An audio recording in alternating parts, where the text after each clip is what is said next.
हमारे साथ national centre for disease control के डायरेक्टर डॉक्टर सुदीप सिंह हैं। कोविड-19 को लेकर भारत में क्या स्थिति है, जो दूसरा दौर शुरू हुआ है, जिस तरह से पेशेंट्स की संख्या बढ़ रही है और नए-नए वेरिएंट सामने आ रहे हैं, नए जीनोम सामने आ रहे हैं, हम जानते हैं डॉक्टर सिंह से। डॉक्टर साहब, किस तरह का ये जो दूसरा दौर शुरू हुआ है और लगातार पेशेंट्स की संख्या बढ़ रही है?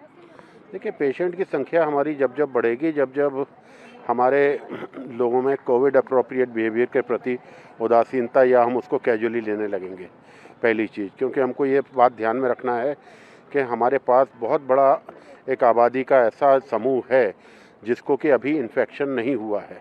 ना वो इन्फेक्शन नहीं हुआ तो उसको इम्यूनिटी भी नहीं आई। ऐसे ही ना तो वैक्सीनेशन का कवरेज हमें इतना हुआ है। तो अगर भोपाल की पॉपुलेशन जैसे आप 20 लाख 25 लाख माने या इंदौर की मान लें, अगर सीरो प्रेवलेंस हमारे 20 लाख को भी, उसके 20% को भी अगर कवरेज वो मिल चुका है, तो भी हमारे पास करीब 80% आबादी ऐसी है जिसको कि किसी प्रकार का इन्फेक्शन नहीं हुआ है। तो वो पॉपुलेशन जब भी हमारा मास्क और इन कोविड अप्रोप्रिएट बिहेवियर को कैजुअली लेगी तो उसको इन्फेक्शन होगा। ये नए जीनोम जो सामने आ रहे हैं, नए वेरिएंट सामने आ रहे हैं, नए वेरिएंट तो सामने आ रहे हैं, ये बात भी ये चैलेंजिंग है डेफिनेटली। ये आपने महाराष्ट्र में देखा, पंजाब में देखा, तो सब जगह इस किस्म का वो आ रहा है। हम लोग उसके लिए सीक्वेंसिंग कर रहे हैं। मध्य प्रदेश के भी काफ़ी सारे सैंपल्स किए हैं, उसमें भी कुछ अलग अलग वेरिएंट्स मिले हैं। लेकिन मैं एक बात आपको निश्चित रूप से कहना चाहूँगा, चाहे वेरिएंट कोई भी हो, अगर हमारा कोविड अप्रोप्रिएट बिहेवियर सही है तो हमको वेरिएंट किसी भी तरीके से हानि नहीं पहुंचा सकता। लेकिन हाँ, अभी जैसे यूके का वेरिएंट दिख रहा है, ब्राज़ीलियन दिख रहा है, अफ्रीकन दिख रहा है। यूके वेरिएंट इतना ज़्यादा हमारे मध्य प्रदेश में अभी तक नहीं है देखा गया है, इसलिए उसके बारे में इतनी बात नहीं है। ब्राज़ील वेरिएंट एक भी नहीं है, पूरे देश भर में सिर्फ एक ब्राज़ील वेरिएंट है, तो उसके लिए इतनी चिंता की बात हमारे लिए अभी नहीं है। महाराष्ट्र में लोकल वेरिएंट के बारे में एक बात आ रही थी कि कुछ लोकल डेवलपमेंट कुछ आए। जी हाँ, एक लोकल वेरिएंट है, डबल म्यूटेंट जिसे कह रहे हैं जी। डबल म्यूटेंट वहाँ पे करीब 15 से 20% उसमें आबादी में पाया गया है। वो एक पर्टिकुलर शहर और पर्टिकुलर जगह पे फोकस्ड है, उसको हम लोग देख रहे हैं।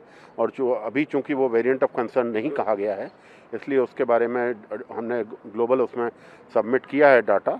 अब ग्लोबल कंसोर्शियम उसको किस तरीके से लेता है, वो पूरे वर्ल्ड ओवर के डाटा को एनालाइज करके फिर इसको चिन्हित करता है कि वेरिएंट ऑफ कंसर्न है कि नहीं है। डॉक्टर साहब, जनवरी तक लगातार संख्या कम होती आ रही थी और फिर अचानक से लगातार संख्या बढ़ने लगी। अब आज हम लगभग 50,000 के आसपास पहुंच गए हैं फिर से। आप देखिए ना, इसमें सब ऑल ओवर सब लोग ये समझने लगे। देखिए, पहला प्रमुख कारण मैंने बताया ससेप्टेबल पॉपुलेशन का पूल।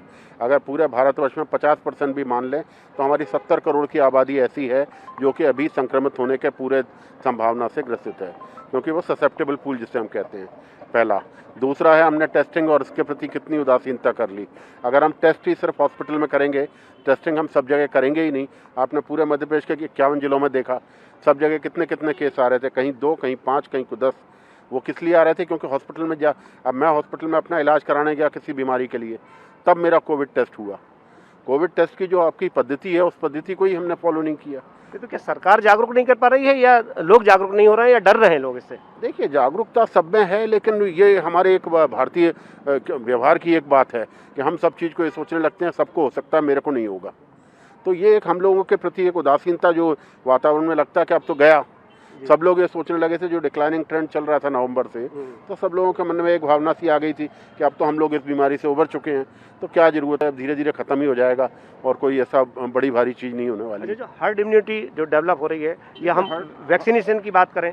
नहीं, हर्ड इम्यूनिटी का मैं किसी भी तरीके से वो नहीं इसको वो कहूँगा कि हर्ड इम्यूनिटी कोई ऐसा वो है, क्योंकि जब तक आपको 50-60% आबादी आपको ससेप्टेबल है, आप हर्ड इम्यूनिटी कैसे कह सकते हो? वैक्सीनेशन जिस तरह से चल रहा है, इसमें गति और बढ़ना चाहिए। और कई बार ये देखा जा रहा है कि वैक्सीनेशन के बाद भी लोग पॉजिटिव आ रहे हैं। जी हाँ, उसको जांच का विषय है, वो वेरिएंट के लिए देखा जा रहा है। लेकिन जहाँ तक वैक्सीन, देखिए हर वैक्सीन की सेंसिटिविटी एक लेवल तक होती है। किसी की 70% है, किसी की 60% है। 70% मतलब कि 30% लोग वैक्सीन लगने के बाद भी संक्रमित होने की पूरी संभावना है। तो उन 30% में जो भी लोग आएंगे उनको निश्चित रूप से कोविड हो सकता है। भारत सरकार ने सीरो सर्वे कराए पूरे देश में, कई शहरों में कराए। उनके क्या रिजल्ट है और उनसे क्या नए गाइडलाइन जो है तैयार की? सीरो सर्वे हमको एक मार्गदर्शन देता है, रोड मैप देता है कि हमारी कितनी %। देखिए, आखिरकार आपका क्या होगा, या तो आपको संक्रमण के द्वारा इम्यूनिटी मिलेगी, जिसको कि हम 2 प्रकार की इम्यूनिटी कहते हैं, या तो आपकी रिएक्टिव इम्यूनिटी होती है या आपकी सेल मेमोरी सेल में जाती है। अगर हमको या तो संक्रमण के द्वारा मिलेगी या इम्यूनाइजेशन के द्वारा मिलेगी। इम्यूनाइजेशन के द्वारा अच्छी इम्यूनिटी मिलती है जो कि ज़्यादा समय तक चलती है। संक्रमण के द्वारा हमें नहीं मालूम, कभी वो सीवियर इन्फेक्शन हो सकता है, डेथ भी हो सकती है। तो हमारा बेसिक प्रयास यही है कि हम इस प्रकार की इम्यूनिटी के लिए ओर बढ़े जो कि हमको इम्यूनाइजेशन के द्वारा मिले। क्योंकि अभी जिस तरह के हम केसेस देख रहे हैं उसमें बहुत जल्दी मतलब पॉजिटिव आए और 4-5 दिन में ही कई बार डेथ हो जा रही है पेशेंट ये की। देखिए, संभावनाओं पे चीज़ नहीं चलती, ये सब आंकड़ों पे चलती है। जी। अब आपकी नज़र में वो 4 केस ऐसे आए होंगे। डॉक्टर साहब क्या करना चाहिए जिससे कि हम कोविड-19 से मुकाबला कर सकें, सरकार के स्तर पर और जनता के स्तर पर? कोविड-19 से मुकाबला तो सरकार पूरी तरह से कर रही है, और आपने यहाँ आज भी हमने रिव्यू में इसमें देखा, हम लोग पूरी तरह से सरकार की हर और देखिए, अब कोई ऐसी चीज़ नहीं है जो कि कोई रॉकेट साइंस है, कोई नई चीज़ आके बताई जाए। सबको मालूम है वो बात। आज किसी भी बच्चे से आप किसी चौराहे पे पूछ लीजिए, वो आपको कोविड के बारे में जानकारी दे देगा। तो ऐसी कोई नई चीज़ नहीं है जो कि वो जागरूक, जहाँ तक समाज की बात है। आज बस आप यही है कि हमको उसके प्रति थोड़ा ज़्यादा सतर्क होना पड़ेगा। आज आप मध्य प्रदेश आए, हाई लेवल आपकी मीटिंग हुई है, उस हाई लेवल मीटिंग में क्या कुछ नए डिसीजंस हो रहे हैं, हमको कुछ बता पाएंगे आप? डिसीजन तो देखिए सरकार के प्रति होते हैं। हम लोगों ने तो एक बार सिचुएशन का पूरी तरह से अवलोकन किया और ये देखा कि किस प्रकार से मेजर्स को और इफेक्टिव रूप से लागू करने की आवश्यकता है। हर स्तर पर, जनता के स्तर पर, स्वास्थ्य कार्यकर्ताओं के स्तर पर, टेस्टिंग बढ़ाने के स्तर पर और उसके रिव्यू के स्तर पर। अभी आगे क्या हो सकता है, कुछ किस तरह की संभावना, क्योंकि ये दूसरा दौर है, पहला दौर निकल चुका है। देखिए, दूसरा दौर और पहला दौर, जब तक आप इस ससेप्टेबल पूल को पूरी तरह से हमारा रहेगा तब तक हमारे ये दौर थोड़े थोड़े आउटब्रेक्स आते रहेंगे। अभी ये भी नहीं कहा जा सकता पूरी तरह से आप कहो कि हाँ भाई नहीं, इस शहर में नहीं हो रहा है, इसमें क्यों हो रहा है।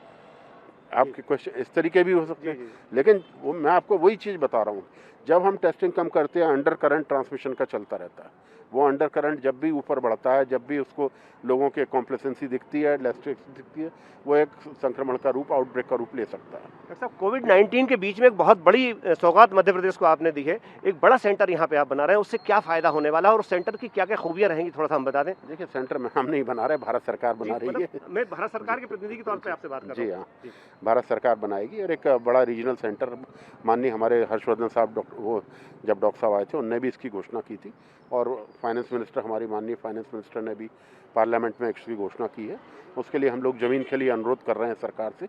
जैसे ही हमें ज़मीन उपलब्ध होगी उसकी आगे कार्रवाई चालू करेंगे। तो उस रीजनल सेंटर का साइज़ क्या होगा और कितने प्रदेश उससे कवर होंगे और क्या क्या डिजीज़ को आप वहाँ डायग्नोज कर पाएंगे, क्या क्या उसकी कार्यविधि रहेगी पूरी? मध्य प्रदेश का ये रीजनल सेंटर रहेगा और इसमें बहुत इंपॉर्टेंट विभाग रहेंगे, जैसे इमरजेंसी ऑपरेशन सेंटर है, वन हेल्थ का अप्रोच है, जिसमें आपने देखा होगा सब बीमारी जानवरों के थ्रू आई हैं। तो हमारा एक ऐसा उद्देश्य होना चाहिए कि जानवरों में जो बीमारियां होती हैं और उनके लक्षण हमको पहले पता चल जाएं। तो इन लेबोरेटरीज़ का एक नेटवर्क बनेगा जो कि हमारे वायरस से लेके, बैक्टीरिया से लेके और हमारे दूसरे कीटाणु जो संक्रमण फैलाते हैं उनका एक समग्र रूप से जांच की जाए और जांच के बाद उस डाटा को एनालाइज करके उसको कार्य रूप में डाला जाए।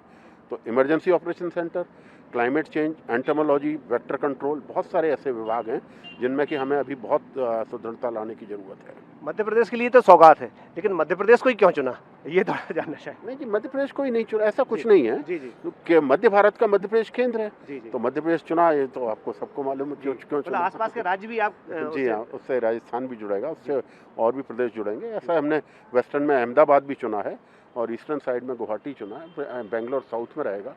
सेंटर का कुल बजट कितना होगा, कुछ बता पाएंगे अभी, कितनी बड़ी परियोजना है? बजट ये जो सरकार निर्धारित करती है, अभी जैसे ही योजना को कार्य रूप में आएगी आपको सब बता दिया जाएगा। बहुत बहुत धन्यवाद डॉक्टर साहब जानकारी देने के लिए। कोविड-19 का दूसरा दौर है और भी आगे दौर आएंगे, लेकिन हमको सतर्क रहना है और सतर्कता में ही हमारी, सावधानी में ही हमारी बचत है। इसी से हम कोरोना से जीत पाएंगे। कैमरामैन फैजान के साथ विनोद तिवारी, ईटीवी भारत, भोपाल।